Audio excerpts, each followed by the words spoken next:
नमस्कार, रात 10 बजे में स्वागत है आप सभी का। मैं हूं आपके साथ श्रवण तंबोली। बुलेटिन की शुरुआत करते हैं बड़ी खबरों के साथ। बीजेपी की राष्ट्रीय कार्यकारिणी की 2 दिवसीय बैठक तेलंगाना के हैदराबाद में शुरू हुई, जिसमें छत्तीसगढ़ और मध्य प्रदेश के बीजेपी नेताओं ने भी शिरकत की। बैठक कल भी चलेगी। तेलंगाना की राजधानी हैदराबाद में आज बीजेपी की राष्ट्रीय कार्यकारिणी की बैठक का पहला दिन था, जिसमें प्रधानमंत्री मोदी, गृह मंत्री अमित शाह, बीजेपी के राष्ट्रीय अध्यक्ष जेपी नड्डा प्रमुख रूप से शामिल हुए। बैठक में देश के 19 राज्यों के मुख्यमंत्री और पार्टी के बड़े नेता बड़ी संख्या में शामिल हुए। तेलंगाना के मुख्यमंत्री और ओवैसी के गढ़ में होने वाले भाजपा की बैठक काफी अहम मानी जा रही। इस बैठक में छत्तीसगढ़ के पूर्व सीएम डॉक्टर रमन सिंह, धर्मलाल कौशिक, विष्णुदेव साय, पवन साय और सरोज पांडे शामिल हुए हैं। वहीं मध्य प्रदेश के मुख्यमंत्री शिवराज सिंह चौहान, ज्योतिरादित्य सिंधिया, नरोत्तम मिश्रा, संगठन महामंत्री अतानंद शर्मा भी इसमें शामिल हुए। बीजेपी की राष्ट्रीय कार्यकारिणी की बैठक में आने वाले विधानसभा चुनावों और लोकसभा चुनाव की रणनीति पर विस्तार से चर्चा हुई है। चलिए बढ़ते आगे। उदयपुर में हुए कन्हैयालाल हत्याकांड के चारों आरोपियों को आज जयपुर एनआईए कोर्ट में पेश किया गया। जब वकीलों ने आरोपियों को फांसी देने की मांग करते हुए नारेबाजी की और उनके साथ जमकर मारपीट की। वकीलों ने आरोपियों के कपड़े तक फाड़ डाले। हालांकि मौके पर मौजूद पुलिस ने बीच बचाव करते हुए चारों आरोपियों को वैन के जरिए जेल लेकर रवाना हुई। कोर्ट ने नेशनल इन्वेस्टिगेशन एजेंसी एनआईए को आरोपियों को 12 जुलाई तक 10 दिन के रिमांड पर सौंप दिया। हत्याकांड के मुख्य आरोपी गौस मोहम्मद और रियाज जब्बार को कड़ी सुरक्षा के बीच अजमेर से सुबह जयपुर लेकर पहुंची थी। दोनों यहां की हाई सिक्योरिटी जेल में बंद थे। 2 अन्य आरोपी मोहसिन और आसिफ हैं। ये दोनों भी टेलर कन्हैया के मर्डर की साजिश में शामिल बताए जा रहे हैं।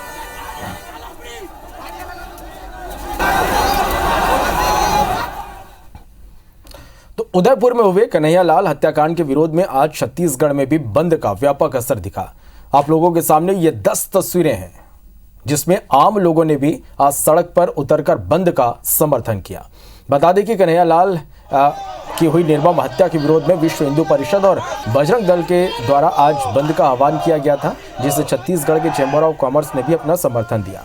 जिसके बाद सुबह से व्यापारियों ने अपना दुकान बंद रखा और आम लोगों ने भी खुलकर इसका समर्थन किया। तो रायपुर, बिलासपुर, दुर्ग, राजनांदगांव, जांजगीर, बालोद, राजिम, डोंगरगढ़, चित्रकूट और मुंगेली की ये तस्वीरें, जहां पर आज बंद का असर देखने को मिला। तो उदयपुर की घटना को लेकर एमपी में सियासी बयानबाजी तेज हो गई है। एक तरफ बीजेपी ने कांग्रेस पर असामाजिक तत्वों को बढ़ावा देने का आरोप लगाया, तो दूसरी तरफ कांग्रेस ने बीजेपी को खरगोन और नेमावर की याद दिलाई है। उदयपुर की घटना पर मध्य प्रदेश की सियासत गरमाई हुई है। बीजेपी प्रदेश अध्यक्ष वीरी शर्मा ने कहा कि उदयपुर के हत्यारे अगर मध्य प्रदेश में होते तो अब तक उनके घरों पर बुलडोजर चल चुका होता। वीरी शर्मा ने आरोप लगाते हुए कहा कि कांग्रेस ऐसे असामाजिक तत्वों को बढ़ाने का काम करती है।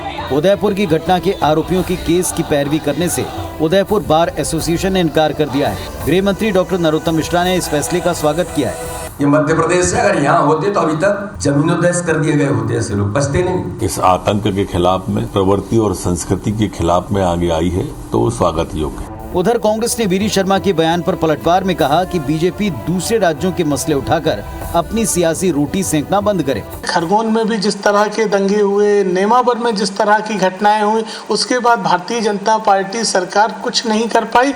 उदयपुर का मामला उठाकर बीजेपी लगातार कांग्रेस को घेरने में जुटी हुई है। बीजेपी और कांग्रेस दोनों ही पार्टियां ग्वालियर के विकास को लेकर बड़े बड़े दावे और वादे कर रही है। आज आनंद फानन में बीजेपी ने अपना वचन पत्र जारी किया। इस दौरान मंच पर मौजूद रहे पूर्व प्रधानमंत्री अटल बिहारी वाजपेयी के भांजे अनूप मिश्रा रूठ गए और वहां से उठकर चले गए। आनंद फानन में बीजेपी की मेयर प्रत्याशी उनके घर मनाने के लिए पहुंची, वो रोने लगी।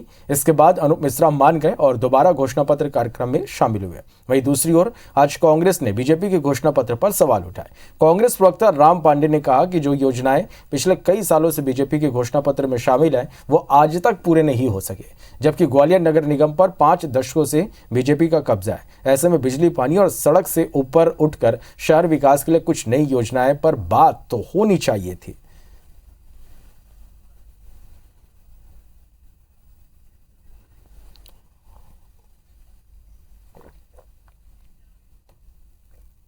मैं सब जगह अपनी मर्जी से जा रहा हूँ। मैं किसके पास जाऊँ? आप लोग मुझसे मैं तुमसे नाराज नहीं हूँ। मैं चला जाऊँगा। अरे मैं तुमसे नाराज हूँ क्या? 15 महीने की कमलनाथ सरकार में एक वचन अगर कांग्रेस ने अपने मैनिफेस्टो का लागू किया हो तो बताएं, भारतीय जनता पार्टी ग्वालियर की सड़कों का डेवलपमेंट किस तरीके से हो, ग्वालियर की व्यापारिक प्रगति कैसे हो, जिसके लिए rail connectivity, air connectivity proper हो, इन सब पर काम कर रही है और इन सब का एक समुचित लेखा जोखा हमारा घोषणा पत्र है। भारतीय जनता पार्टी झूठ बोलो, जोर से बोलो, सफेद बोलो, संकल्प पत्र में भी झूठ बोलो, इसके अलावा कुछ नहीं है। संकल्प पत्र आप भी पढ़िए, उसमें यही लिखा है किया जाएगा, हो रहा है, कंप्लीट कुछ नहीं हुआ है। नगरीय निकाय चुनाव के मद्देनजर भाजपा के पूर्व महापौर और बड़े नेता अपने कार्यकाल की उपलब्धियां गिना रहे। भाजपा सांसद शंकर लालवानी ने अपने इंदौर विकास प्राधिकरण अध्यक्ष के कार्यकाल और वर्तमान में सांसद के कामों को लेकर जानकारी दी। लालवानी ने कहा कि शहर के विकास के लिए कई काम हुए। इंदौर की कनेक्टिविटी कई बड़े शहरों से जुड़ी है। रेलवे और सड़क की बड़ी परियोजनाएं भी अंतिम दौर में हैं।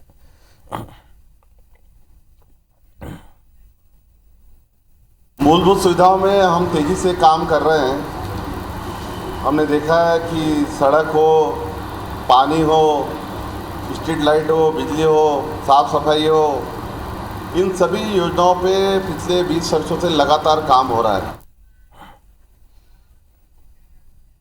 चुनाव में तैनाती और सरकारी कर्मचारियों और अधिकारियों का परहेज हर बार के चुनाव में ऐसी ही स्थिति दिखाई देती है, लेकिन इस बार भोपाल जिले में लगाए गए कर्मचारियों ने रिकॉर्ड तोड़ दिया। यह रिकॉर्ड भी चुनाव में तैनाती से बचने के लिए लगाई गई अर्जियों का है। दरअसल जिला प्रशासन को अलग अलग विभागों से 3000 से अधिक अर्जियां मिली हैं। इन अर्जियों में वाहनों की भरमार है। किसी आवेदन तक चुनाव में तैनाती से गृह कलेश तक की बात कही गई, तो किसी ने पत्नी की लगी चुनाव में तैनाती होने के कारण घर गृहस्थी संभालने की बात कही। अधिकांश सरकारी नुमाइंदों ने अपने परिवार से संबंधित समस्याओं का हवाला दिया।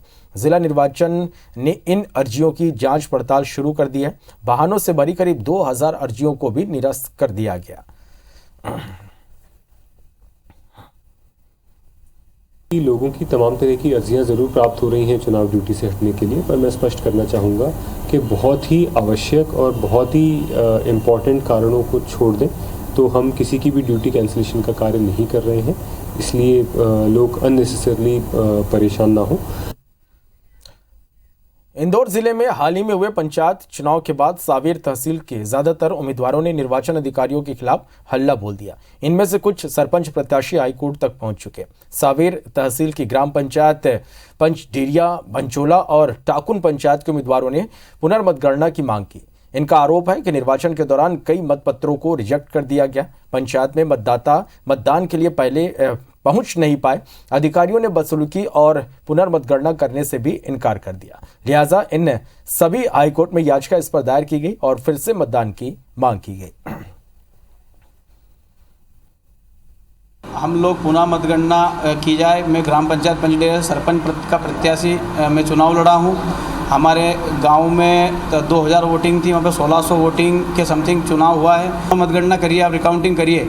रिकाउंटिंग नहीं की। मैंने बोला पूर्ण मतगणना मेरे सामने की जाए, तो उन्होंने अंदर कमरे में आने से भी मना कर दिया हम लोगों को। हाई कोर्ट का दरवाजा खटखटाया है, मैंने भी पिटीशन दायर की है। मंत्री जी से यही निवेदन है कि वो हमारी मतगणना करवाए और हमारे साथ निष्पक्ष व्यवहार करे ताकि हमारे कार्यकर्ताओं को संतुष्टि मिले। मामा जी से भी यही निवेदन है। क्या छत्तीसगढ़ कांग्रेस में सब कुछ ठीक नहीं चल रहा? क्या सरकार और संगठन में समन्वय की कमी है? राजनीतिक हलकों में ऐसे सवाल सुर्खियों में है। आखिर क्यों? देखिए। आखिरकार पीसीसी चीफ मोहन मरकाम को सफाई देनी ही पड़ी। मोहन मरकाम ने आज ऐसी सभी मीडिया रिपोर्ट्स को खारिज कर दिया जिसमें यह कहा जा रहा था कि छत्तीसगढ़ में कांग्रेस सरकार और संगठन के बीच तालमेल की कमी है। सुनिए मोहन मरकाम ने क्या कहा। ये अगर हमारी सरकार के मुखिया है, अगर कोई बात हमको दिशा निर्देश करते हैं, बड़ा भाई अगर छोटे भाई को अगर कुछ कहता है, उसको तो नाराजगी हम नहीं कह सकते, वो तो अधिकार के साथ कह सकते हैं बड़े भाई। आपको बता दें बीते शुक्रवार को कांग्रेस की प्रदेश कार्य समिति की बैठक हुई थी। इसे लेकर मीडिया रिपोर्ट सामने आई कि बैठक में शामिल मुख्यमंत्री भूपेश बघेल ने प्रदेश कांग्रेस कमेटी की कार्यप्रणाली को लेकर गहरी नाराजगी व्यक्त की थी। रिपोर्ट से कहती थी कि सत्ता संगठन में समन्वय की कमी है। समन्वय समिति में लिए गए फैसले वक्त पर लागू नहीं होते और कुछ मुद्दों पर तल्खी जताने की बात भी कही गई थी। खरगोन के चैनपुर गांव में स्कूल में शराब के नशे में सोते पाए गए टीचर के मामले में IBC 24 की खबर का एक बड़ा असर हुआ और सहायक आयुक्त नीलेश रघुवंशी ने टीचर को सस्पेंड कर दिया। दरअसल टीचर संतोष बालेकर शराब के नशे में स्कूल पहुंचे थे, जिसका ग्रामीणों ने वीडियो बनाकर विभागीय कर्मचारियों को सूचना दी, जिसके बाद डीसीपी ने सहायक आयुक्त को कार्रवाई के लिए लिखा था। कार्रवाई की अनुशंसा के बाद आरोपी टीचर संतोष बालेकर को निलंबित करने के बाद बीओ कार्यालय गोगांव अटैच कर दिया गया। बता दें कि वीडियो में आरोपी टीचर स्कूल में शराब के नशे में पलंग पर सोते नजर आ रहा।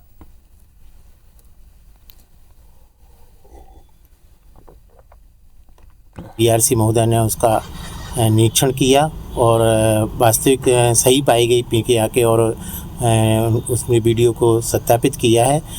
इसकी जानकारी जब DPC को भेज दी गई तो DPC द्वारा नोटशीट पर हमारे, चूँकि वो हमारे डिपार्टमेंट के थे, तो सहायक आयुक्त महोदय ने उनको तत्काल निलंबन किया।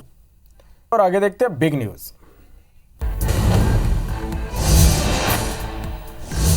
उदयपुर में हुए कन्हैया लाल हत्याकांड के चारों आरोपियों को जयपुर NIA कोर्ट में पेश किया गया। यहां वकीलों ने आरोपियों को फांसी देने की मांग करते हुए नारेबाजी की और आरोपियों के साथ जमकर मारपीट की गई। वकीलों ने आरोपियों के कपड़े फाड़ दिए। हालांकि मौके पर मौजूद पुलिस ने बीच बचाव करते हुए उन्हें कोर्ट रूम से ले गई।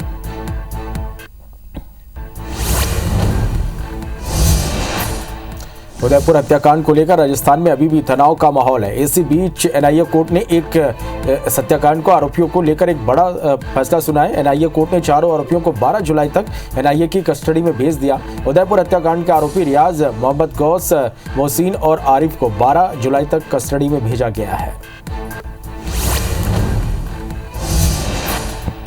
महाराष्ट्र के मुख्यमंत्री एकनाथ शिंदे और उनके समर्थक 50 विधायक, जिनमें 39 शिवसेना के बागी विधायक भी शामिल हैं, गोवा के ताज कन्वेंशन सेंटर होटल से गोवा एयरपोर्ट के लिए निकले थे। विधायकों का ये काफिला अब मुंबई पहुंच चुका है। विधायकों के लिए मुंबई एयरपोर्ट पर 3 बड़ी लग्जरी बस मंगाई गई थी।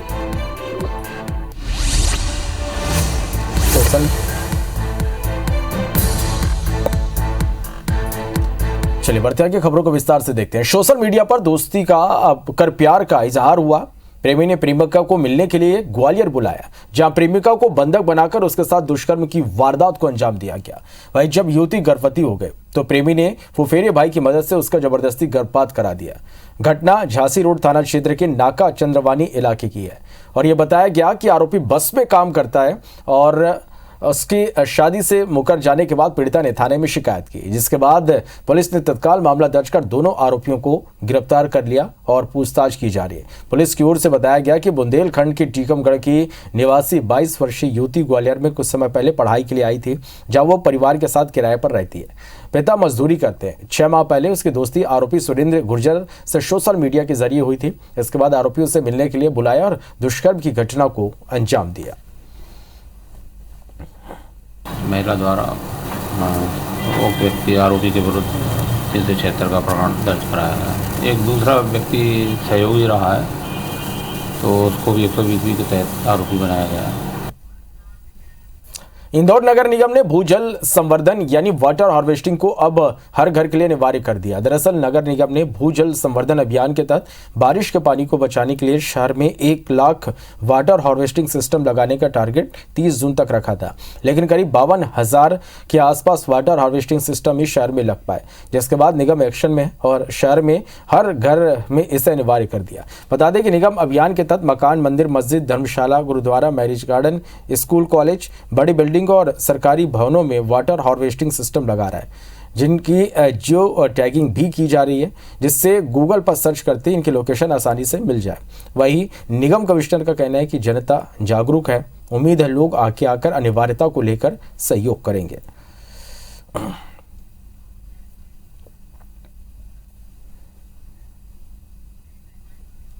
यानी इंदौर शहर में प्रत्येक घर के लिए अनिवार्य है कि वो वर्षा जल का संग्रहण करें, लेकिन हम लोगों को ये भी मालूम है कि इस कानून से ज़्यादा इस बात की हम लोगों को ज़रूरत है कि जागरूकता हो। अगर इंदौर में लोगों को ये बता दिया जाता है कि कौन सी चीज़ें सही हैं तो लोग करते हैं, तो मुझे लगता है कि हार्डली बहुत कम लोग होंगे उन्हीं के लिए हम लोगों की इसकी ज़रूरत पड़ेगी। सुप्रीम कोर्ट के निर्देश के बाद एमपी में सिंगल यूज प्लास्टिक पर बैन लगा दिया गया। बावजूद इसके प्लास्टिक का निकाय चुनाव में जमकर उपयोग हो रहा। फिर बात सत्ताधारी बीजेपी की हो या विपक्ष में बैठी कांग्रेस की, दोनों ही दलों के प्रत्याशी जमकर सिंगल यूज प्लास्टिक से बने बैनर, झंडी, होर्डिंग्स समेत अन्य सामग्रियों का उपयोग कर रहे हैं। सिर्फ राजधानी ही नहीं, इन सामग्रियों से अब तक करीब 5 करोड़ रुपए का यहां पर व्यापार हो चुका है। आदेश की अवहेलना करने पर दोनों पार्टियों का कहना है कि उन्होंने अपने कार्यकर्ताओं को प्लास्टिक यूज नहीं करने के निर्देश दिए हैं। वहीं बीजेपी ने भी प्रत्याशियों की हिदायत देने की बात कहकर अपना पल्ला झाड़ लिया।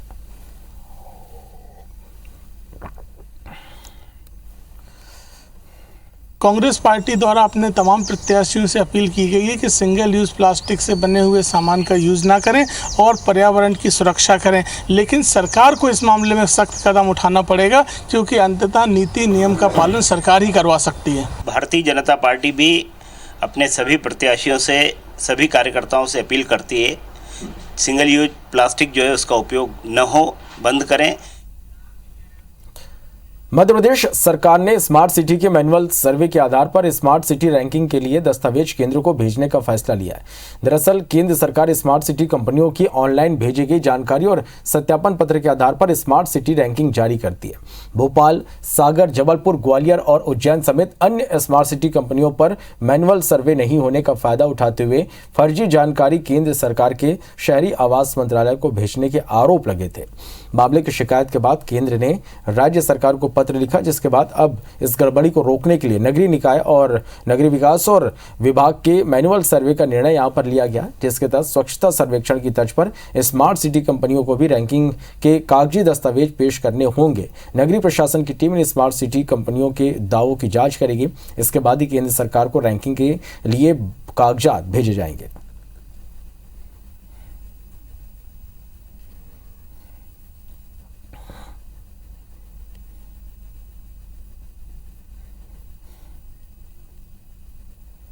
प्रदेश ने भी अपने स्तर से सभी शहरों के सर्वे के लिए ये डिसीजन लिया है। भोपाल स्मार्ट सिटी में क्योंकि पहले भी नेशनल लेवल पे सर्वे के लिए लगातार तैयार रहा है और कम्पीट करता रहा है, उन्हीं सभी मानकों पर आगे और बेहतर खरा उतरने के लिए और इंफ्रास्ट्रक्चर को और बेहतर करने के लिए हम लोग लगातार कार्य करते रहे। आज रायपुर के NH-12 वर्ल्ड स्कूल में नेशनल एजुकेशन पॉलिसी 2020 मंथन का आयोजन किया गया। यह आयोजन शिक्षा के काम करने वाली संस्था IPN यानी इंडियन प्रिंसिपल नेटवर्क और NH-12 वर्ल्ड स्कूल ने किया। इस आयोजन में निजी और सरकारी स्कूलों के 125 से ज्यादा प्रिंसिपल, संचालकों और SEART के अधिकारी शामिल हुए। मंथन के पहले NH-12 स्कूल के छात्रों ने पढ़ाई के साथ खेल और मनोरंजन थीम पर विशेष प्रस्तुति दी। कार्यक्रम में 34 साल बाद केंद्र सरकार द्वारा लाई गई शिक्षा नीति कार्यान्वयन और परिणाम पर चर्चा की गई। यह मंथन किया गया कि कैसे पूर्व में 12वीं जो 10+2 वाली नीति को बदलकर नई नीति लाई गई है। अब बच्चे अपने मन के विषय चुन सकते हैं। मंथन किया गया कि कैसे बच्चों को पढ़ाई के साथ खेल, संगीत या उनकी मनपसंद विधा की शिक्षा दी जाए। इस दौरान एक्सपर्ट पैनल, प्रिंसिपल और संचालकों के बीच दो तरफा सवाल जवाब हुए, जिसमें स्कूल शिक्षा को सुधारने अहम विचार सामने आए हैं। नेशनल एजुकेशन पॉलिसी 2020 किस प्रकार से क्रियान्वित हुई है, क्या उसमें सक्सेस पॉइंट्स रहे हैं, क्या उसमें गैप्स दिख रहे हैं और किस प्रकार से स्कूलों में इसे आगे बढ़ाया जाएगा, सब लोगों का विचार विमर्श हुआ है और बहुत ही अच्छा लगा है। बहुत ही अच्छे डायमेंशंस निकल के आए हैं। 2020 में हमारी नई एजुकेशन पॉलिसी जो आई 34 साल के बाद, तो उसको लेके अपन लोग पूरे भारत में भ्रमण कर रहे हैं, जहां पर सारे स्कूल एजुकेटर्स से मुलाकात करके उनसे ये पता लगाने का उद्देश्य है कि एग्जैक्टली जो अपनी नई पॉलिसी आई है उसको हम लोग कैसे अपने अपने संस्थानों में इम्प्लीमेंट कर रहे हैं। देवगुड़ी यानी आदिवासी आस्था, मान्यता और धार्मिक आयोजन का केंद्र स्थल। छत्तीसगढ़ के पूरे बस्तर संभाग में आदिवासी जीवन का निर्धारण इन्हीं केंद्रों के जरिए होता है और आदिवासी अपने देवी देवताओं के लिए मंदिर बनाते हैं और इनकी पूजा करते हैं। वहीं सूबे में भूपेश सरकार के आने के बाद आदिवासी आस्था और विश्वास के इस केंद्र को संरक्षित और संवर्धित करने का काम शुरू किया गया है। 2018 में सूबे में सरकार बनने के बाद से ही बस्तर संभाग में देवगुड़ियों के संरक्षण और संवर्धन का काम शुरू किया गया। इसके लिए विशेष अनुदान देकर आदिवासी आस्था के केंद्र देवगुड़ी मंदिर की बाउंड्री वॉल बनवाई गई। फिर चेन लिंक फेंसिंग जैसे कई काम कराए गए। अब इन्हें संरक्षित कर न सिर्फ आदिवासी विरासत को बचाने की पहल की जा रही है, बल्कि सांस्कृतिक पर्यटन को बढ़ावा देकर इन आदिवासी संस्कृति को दुनिया तक पहुंचाने की कोशिश भी की जा रही है। मंदिर का संरक्षण जरूरी इसलिए है कि यहाँ 84 गांव के लोग जो मान्यता है, तो इसलिए मंदिर का संरक्षण करना जरूरी है। माननीय मुख्यमंत्री महोदय के निर्देश अनुसार बस्तर जिले में जितने भी ग्राम पंचायत हैं, सभी ग्राम पंचायत में एक एक देवगुड़ी हमने स्वीकृत की है। उसके अतिरिक्त भी यदि जिन ग्राम पंचायतों में बहुत ज़्यादा भौतिक दूरी है बस्तियों में और कोई ऐसी देवगुड़ी है जिसमें बहुत मान्यता रखती हैं, तो वैसी देवगुड़ियाँ भी अलग अलग मदों से स्वीकृत की है। वहीं सरकार की इस पहल के बाद नारायणपुर में 104, बस्तर में 502, कांकेर में 144, सुकमा में 316, बीजापुर में 175, दंतेवाड़ा में 143 और कोंडागांव में 401 देवगुड़ियों के उन्नयन करने का लक्ष्य रखा गया है। इसके लिए करीब 80 करोड़ रुपए खर्च किए जा रहे हैं। वैसे तो आदिवासी अंचल के हर गांव में कोई न कोई देवगुड़ी होती है, लेकिन कई देवगुड़ी बेहद प्राचीन और आस्था का बड़ा केंद्र बन चुकी हैं। आदरणीय मुख्यमंत्री जी जिन भी कॉन्स्टिट्यूंसी में अभी भेंट वार्ता का दौरा किए हैं, वहाँ सारी देवगुड़ी की बनाने की स्वीकृति उन्होंने निर्देश जारी किए हैं और अधिकांश जगहों में बनने का काम शुरू हो गया है। बस्तर के कई जिलों में ये देवगुड़ी सुदूर वन क्षेत्र में स्थित होते हैं, जहाँ किसी भी बाहरी व्यक्ति का प्रवेश मना होता है। ऐसे में इन देवगुड़ियों के संरक्षण से इन वन क्षेत्रों में अवैध कटाई को लेकर अतिक्रमण और दूसरे निषिद्ध गतिविधियां भी नहीं होती हैं। चलिए, वेदांता ग्रुप की company Bharat aluminium company limited यानी बाल्को ने अपने कार्यकाल में 3 नए थर्ड जेंडर कर्मचारी शामिल किए हैं। इसके बाद थर्ड जेंडर कर्मचारियों की संख्या बढ़कर यहां पर 7 हो गई। मार्च 2022 में कास्ट हाउस में फोर्कलिफ्ट के संचालन के लिए 4 थर्ड जेंडर कर्मचारियों को रखा गया था। बाल्को के निदेशक अभिजीत पति ने बताया कि योग्यता के आधार पर थर्ड जेंडर समुदाय को बाल्को में शामिल करना गर्व का विषय है। वरिष्ठ अधिकारियों और कर्मचारियों से उन्हें विभिन्न तकनीक सीखने में भरपूर मदद मिल रही। उन्होंने बताया कि बाल्को प्रबंधन ने उत्कृष्ट कार्य प्रदर्शन और निरंतर आगे बढ़ने की प्रेरणा दी है। फोर्कलिफ्ट ऑपरेटर रूपा कुर्रे का मानना है कि थर्ड जेंडर समुदाय को रोजगार के अवसर प्रदान कर उन्हें विकास के मुख्यधारा में लाने में बाल्को का योगदान प्रशंसनीय है। फोर्कलिफ्ट ऑपरेटर कनिष्क सोना ने बताया कि बाल्को में सीखने का अनुभव शानदार रहा है।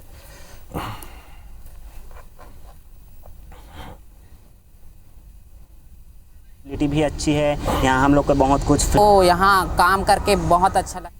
बाल्को में काम करके मुझे अच्छा लग रहा है। यहाँ की कंपनी मतलब यहाँ की फैसिलिटी भी अच्छी है। यहाँ हम लोग को बहुत कुछ फ्लैट वगैरह हर चीज़ दिए हैं। यहाँ का माहौल एकदम साफ वातावरण है और यहाँ के लोगों का देखने का तरीका एकदम सकारात्मक है और हम लोगों को भी गर्व फील होता है कि हमको यहाँ काम करके बहुत अच्छा लग रहा है। बाल्को हमें बहुत अच्छा प्लेटफॉर्म दिया है और बाल्को में जॉब करने की वजह से लोगों का नज़रिया और समाज में हमें बहुत इज्जत मिल रहा है। यहाँ काम करके बहुत खुश हूँ और साथ ही साथ बाल्को को तहे दिल से धन्यवाद करती हूँ कि हम लोगों को यहाँ पर काम करने के लिए एक मौका दिए हैं।